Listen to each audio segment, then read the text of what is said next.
To be very honest, ये phobia मुझ में भी था।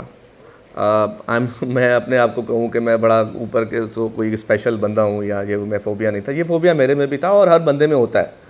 आई वुड जस्ट से कि एस्पिरेंट्स जो है वो नेचुरल रहे। Interview is all about interaction with the examiner. जो मुश्किल चीज़ थी, जो 24,000 बंदे या 12,000 बंदे जो अपीयर हुए, उसमें से आप 300-400 बंदे ऊपर आ चुके हो। अब है आपकी एग्जामिनर के साथ इंटरेक्शन। आई वुड से कि आपकी नॉलेज टेस्ट नहीं हो रही होती, वो आपको टोकन क्वेश्चन अगर आपको ना आया कि भाई वो बादशाह अकबर ने फ़लाँ जंग में मुझसे पूछा गया था ये सवाल कि फ़लाँ जंग में क्या किया, मुझे नहीं पता था।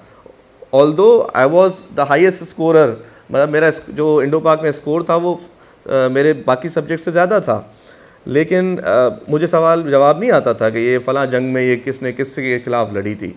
तो इट डज़न्ट मैटर कि अगर आपको नहीं आता कि ये चीज़ टोकन क्वेश्चंस अगर आप स्किप करते हैं, आप सॉरी कर देते हैं, वो सिर्फ आपका कॉन्फिडेंस चेक कर रहे होते हैं कि बंदा कितना ग्राउंडेड है, बंदा कितना कॉन्फिडेंट है और बंदे में इतनी अहलियत है कि वो कल पाकिस्तान के 12 जो मेन इदारे हैं उनको चला सकता है या नहीं चला सकता। तो ये सब बातें चेक कर रहे होते हैं वो लोग, और ऐसा कुछ नहीं है। बी नेचुरल, बी रियलिस्टिक, आप झूठ ना बोलें, आपको जो आता है वो आता है, आप वो अपना प्रेजेंट करें, आपका अपना जो ओपिनियन है, और कंट्री के लिए जो बेहतर है वो ज़ाहिर है आप क्योंकि वो कभी कभी आपसे ना ओपिनियनेटिक क्वेश्चंस भी पूछ रहे होते हैं कि यार ये फ़लाँ जो इशू है इसको आप कैसे सॉल्व कर सकते हैं। तो आप एक ऑर्गेनाइज्ड स्ट्रक्चर्ड आंसर दें कि सर ये 1 2 3 4 ये 5 सॉल्यूशंस हैं, और अगर ये करेंगे तो फिर वो सॉल्यूशन से सवाल पूछते हैं कि ये सॉल्यूशन है, इसको आप इस तरीके से कैसे देख सकते हैं।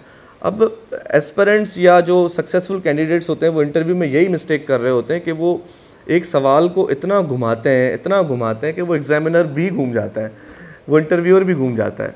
और मैंने काफ़ी इंटरव्यूज़ भी लिए हैं different Sindh public service commission के जो अभी इंटरव्यूज़ चलते हैं, मैंने काफ़ी इंटरव्यूज़ लिए हैं। तो वो क्योंकि उनके ऑर्गेनाइज और स्ट्रक्चर्ड आंसर्स नहीं होते, तो वो उसको अवॉइड करने के लिए उसको घुमा रहे होते हैं। तो ये नहीं करें, आप प्रिपेयर्ड हों, आप इतनी प्रिपरेशन रखें अपनी कि आपके पास ऑर्गेनाइज्ड आंसर्स हो कि sir there are 5 solutions to this issue, 1 2 3 4 5, that's it. Examiner भी सेटिस्फाइड हो जाएगा कि यार इसको पता है। आई बिलीव कि इतना ज़्यादा फ़र्क नहीं है, क्योंकि जो पीएमएस के इंटरव्यू भी लेते हैं वो भी रिटायर्ड सीएसएस ऑफिसर्स ही हैं, जो वहाँ के इंटरव्यूज़ लेते हैं उसमें भी रिटायर्ड ऑफिसर्स ही हैं। हमारे पैनल में एक एम्बेसडर साहब भी थे, एक रिटायर्ड जनरल भी थे, तो इतना ज़्यादा फ़र्क नहीं है। ये है कि बस वो फेडरल लेवल पे उसको एनालाइज़ कर रहे होते हैं और ये प्रोविंशियल लेवल पे एनालाइज़ कर रहे होते हैं। I don't find much difference. देखें, क्वेश्चंस कभी कोई एग्जामिनर तैयार है, इंटरव्यूअर तैयार करके नहीं आता, इट्स लाइक कि इंटरेक्शन बन जाती है।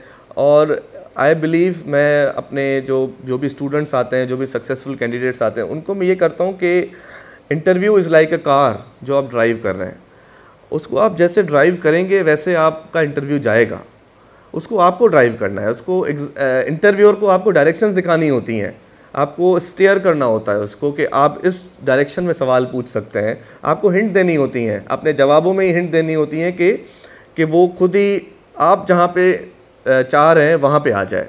क्योंकि जाहिर है अब हम आलिम तो है नहीं, जाहिर है अब जो सक्सेसफुल कैंडिडेट है वो एक आलिम नहीं है जिसको हर चीज़ का पता हो।